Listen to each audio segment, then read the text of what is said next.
And what I'd like to talk a little bit about tonight is our little community, which is called the Pontiac, the other side of the Ottawa Valley, or the eastern side of the Ottawa Valley, which is in an interesting situation right now, and a lot of our future, in fact, depends on our rivers. The Pontiac has been an area which has had a long tradition in the timber industry. Going back 150 years, we used to cut our trees, load them onto the ice, float them down to the Ottawa River. We would do that along a series of the different tributaries. The three main ones that I like to think of are the Des Moines, the Coulonge, and the Noir. And we're located right at the mouth of the Coulonge. As a matter of fact, we're located in an old building, a pine lodge that was originally run by a family called the Labines, who were very involved in the movement of timbers down the river. And Esprit has essentially become the new generation of river people. And now, instead of moving timbers, we're moving tourists. The economic prospects in our area are kind of glim. We're one of the few areas that currently is potentially inviting the idea of uranium mining in the Ottawa River watershed, which we think putting that in our local drinking water, where we run our tours, and eventually having it float down here, really isn't in anyone's best interest, except for maybe some people who want to mine uranium. A few other things that are important about the Pontiac is that we believe that there's a sustainable future in the Pontiac, not based on the way that we've traditionally worked, but looking at things from a more sustainable perspective and using our rivers not just for complete exploitation, but for a combination of sustainable exploitation through tourism. And we've been, we hope, a very shining example within our region, a small company that started underfunded, understaffed, but maybe a little overly ambitious.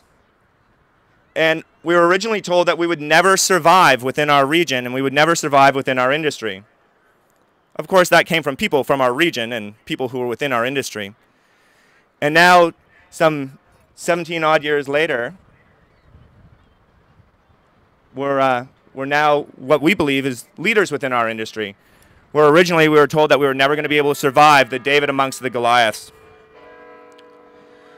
What we believe is that our rivers, particularly those three sisters, the Des Moines, the Coulonge, and the Noir, which are very similar in many ways, but entirely different, are one of the things that could lead to economic prosperity within our region.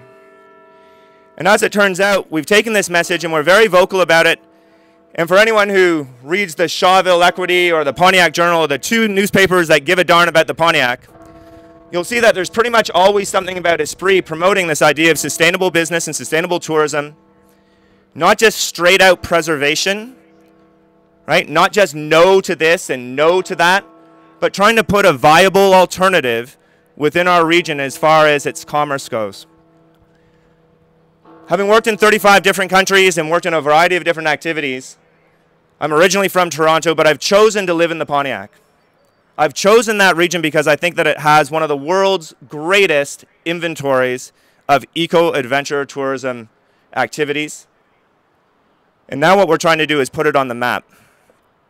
We believe that one of the most important things for us is the preservation of our rivers, the protection of our rivers, and due course, in the event that someone wanted to develop in an unsustainable way, that they would have to go through the steps that they need to do, including environmental assessments. And the Navigable Waters Protection Act makes us stakeholders in those issues.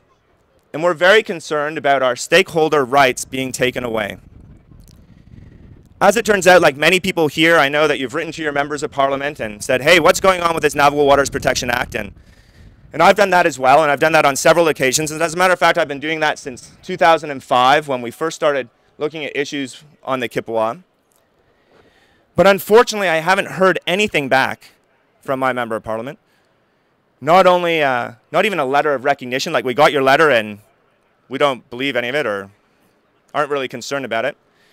And that's because our minister, I know, or our member of parliament is very, very busy, right? And that's because, well, he's the minister of transport. And that's what this is all about. And I'm very pleased that out in the crowd here we have Andre Sylvester, who's a candidate for the Green Party of Canada in the Pontiac. And we have Cindy Duncan McMillan, a candidate for the Liberal Party in the Pontiac. who've taken some time to at least hear our message, because we speak for a lot of people. We speak for our staff, a group of 50. We speak for our guests, a group of 5,000. And really, above all, we speak for rivers. Because without our rivers, we don't have a medium to ply our trade. And we're very concerned that potentially we're going to have some of our rights or our stakeholders, what we use to ply our trade, potentially in jeopardy.